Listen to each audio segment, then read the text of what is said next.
All right, problem 92. They love to throw little riddles in for the last question.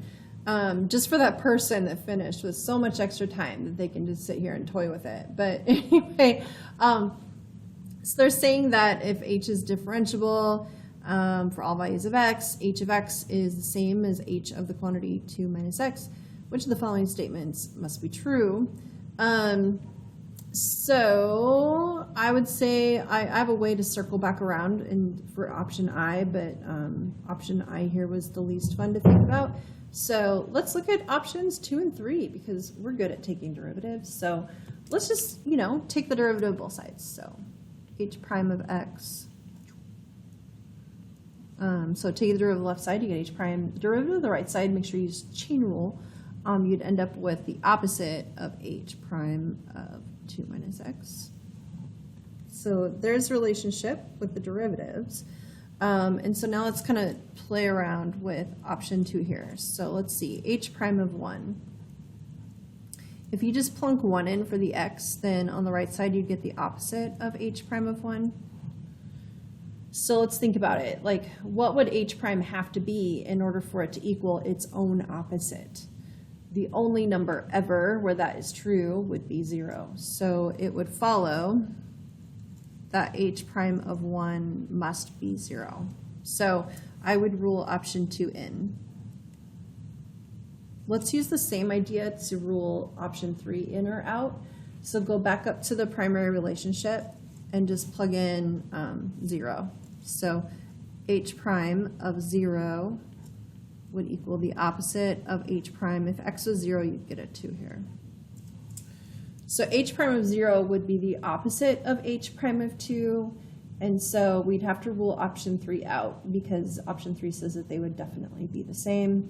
And not only that, but they'd both be 1, and if h prime of 0 was 1, then h prime of 2 would have to have been -1. So we'd have to rule this one out at this point. So looking at our options and just using a little bit of strategy, since 3 cannot work out, then we'd rule E and D out and C out as well. We already ruled, we had actually, it can't be 1 only because we definitely know that 2 is in. And so right there, using a little process of elimination, you could get B as your answer.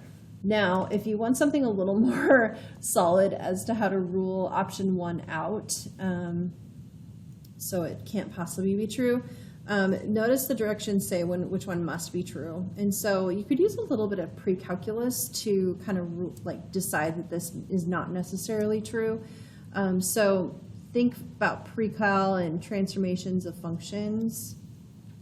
So h of x, if it's the same as h of 2 minus x, I'm just going to rearrange that to say -x plus 2. And then I'm going to factor the negative out.